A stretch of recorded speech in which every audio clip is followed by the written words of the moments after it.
Welcome back, guys, to ChrisandhisQ.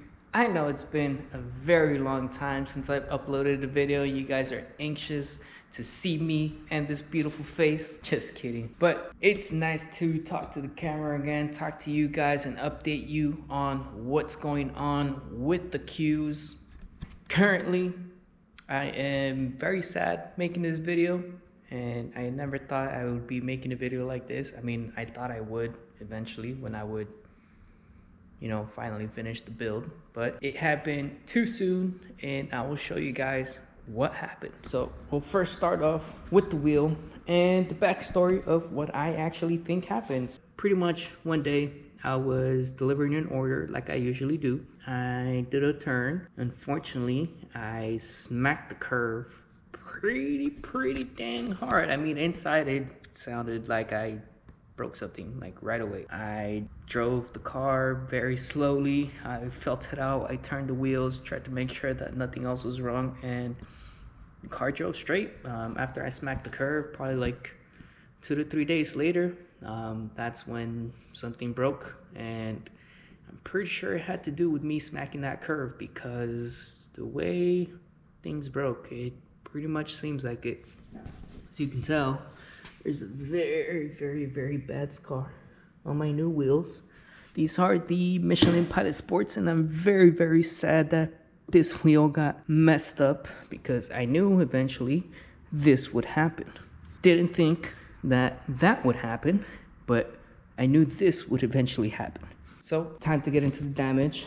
What ended up happening is my tension rod, if I could get this light on, snapped. You can tell right there, that guy is supposed to go in there where this guy is at. And this guy decided to snap off of there. And my guess is when I was turning passenger side, this guy took all the torque in, out. So definitely the way it snapped looked like it just sheared off. Didn't look like it stretched. So definitely not because I was driving it straight. It's definitely because I hit something. That is my guess. Maybe one of you guys are smarter than me and know what the fractures on metal mean more than me. But the wheel got caved in inside the fender. As you can tell, top is good, and it just gets closer and closer and closer. Can't actually open this wheel anymore since the fender is underneath the wheel. But it is what it is, and I'm very sad about that. Luckily, after further investigating, looks like this lip right here is what took most of the damage, as well as this little metal part right there which holds the fender in. I'm pretty sure that all I would have to do is pull this fender out and I'm good to go, but I'm gonna have to figure how to do that without actually damaging the fender, because the fender looks like it's in pretty good shape. Didn't crumble any of this part, but I definitely need to bring it down, line it up right here, and pull it out. Also, this plastic piece, I'm probably gonna have to do something with it because it's sticking out. Definitely not good that I damaged all this. And sadly, this wheel got pretty damn cut. You can see this piece is coming out, but that's pretty much because that lip that I was talking about sliced the wheel. There's actually some cuts right here. You can see where more and more of the wheels got cut. Luckily, while I was driving on the highway, there's a town away from this shop, probably like 20-ish miles away, and I drove this car with tow straps, and I'll show you. Well, I'm pretty sure you already saw, but I drove this car with tow straps. Those are 1,000 pounds rated. Harbor Freight special. You gotta love Harbor Freight. They got some good deals. I think I spent like $23. I got 1 wrench and 2 tow straps, and I was good to go. I was able to drive the car. Like I mentioned, that wheel was caved in right there. Anytime I drove it forward, the wheel would cave into the front, and every time I drove it backwards, or vice versa, the wheel would just go. So even if I got into a tow truck, they were gonna drag the mother frick out of it. So I did not want the wheel to keep damaging my fender or my bumper or the body of the car for that matter.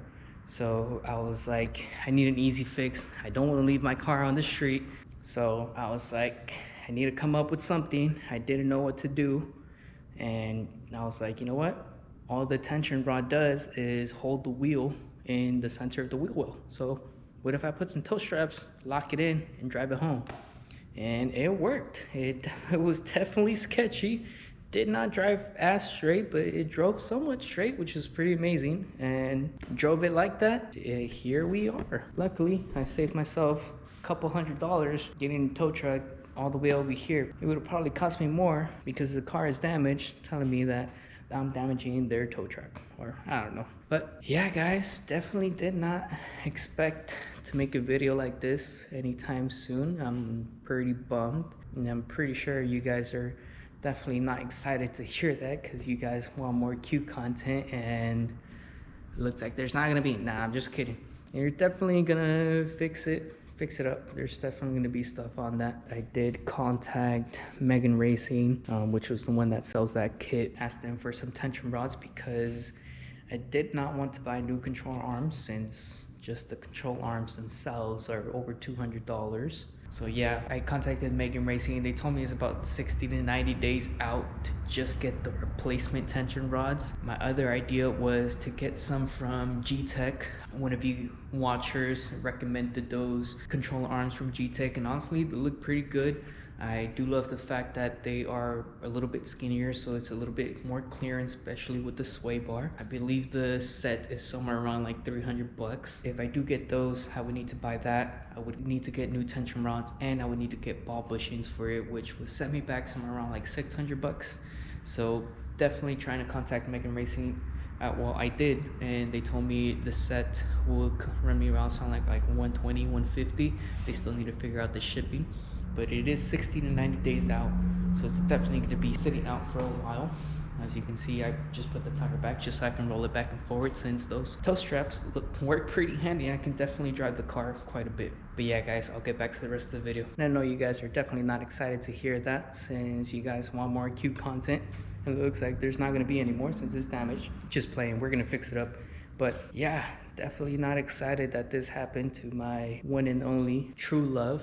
I'm just kidding again. Yeah, I've had this car for over 8 years now. It's been running and going. I've replaced that engine about 3 times. This is the 3rd engine that I put in it. So I've definitely had quite a while. I had a lot of experiences with this car, and I definitely love it. I'm definitely gonna keep making more content on this car and on the black one, which is on the other side. I just love these cars, man. You can't find them. People are always asking what it is because they never know what it is.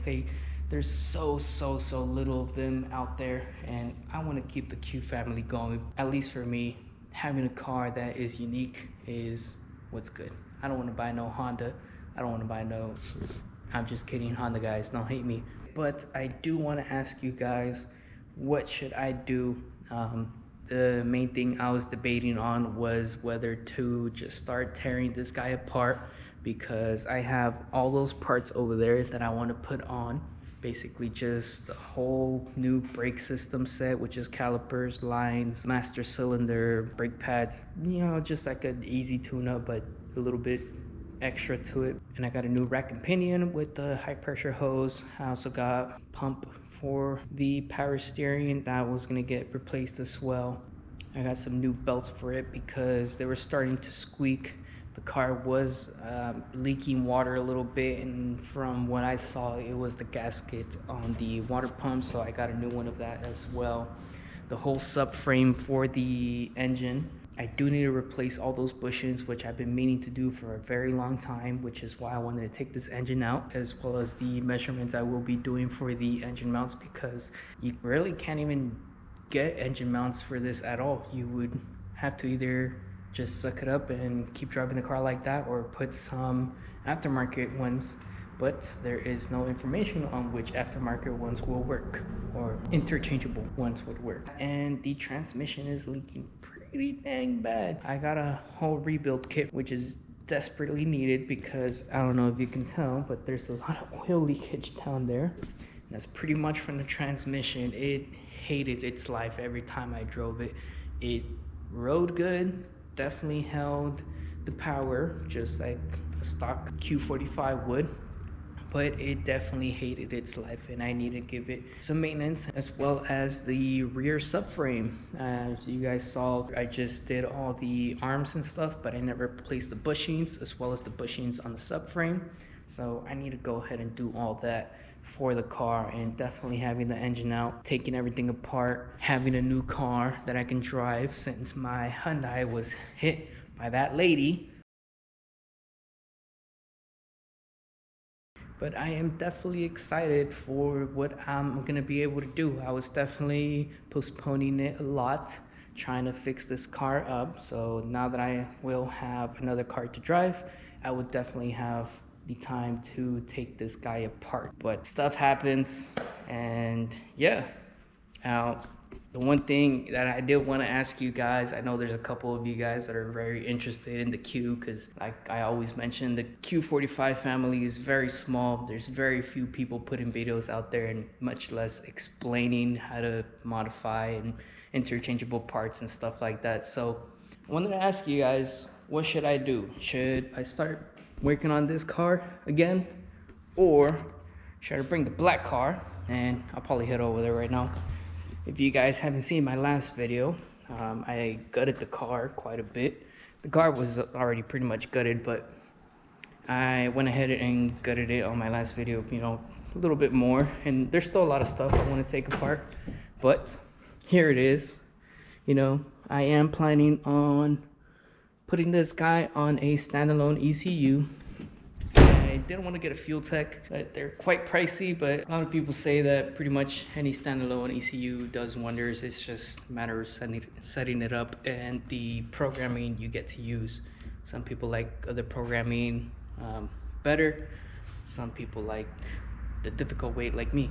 I was planning on pretty much taking the entire suspension off of the other one, because that was pretty much like $2,000 worth of suspension parts, probably even more than that, and take away all the stock stuff, put it on this guy, finish gutting it, and then pretty much do everything that I was gonna do to the green car to this one. But yeah, I would like you guys' input. Either way, I'm gonna be making a decision sometime soon, and videos are gonna be coming, you know, for the cars.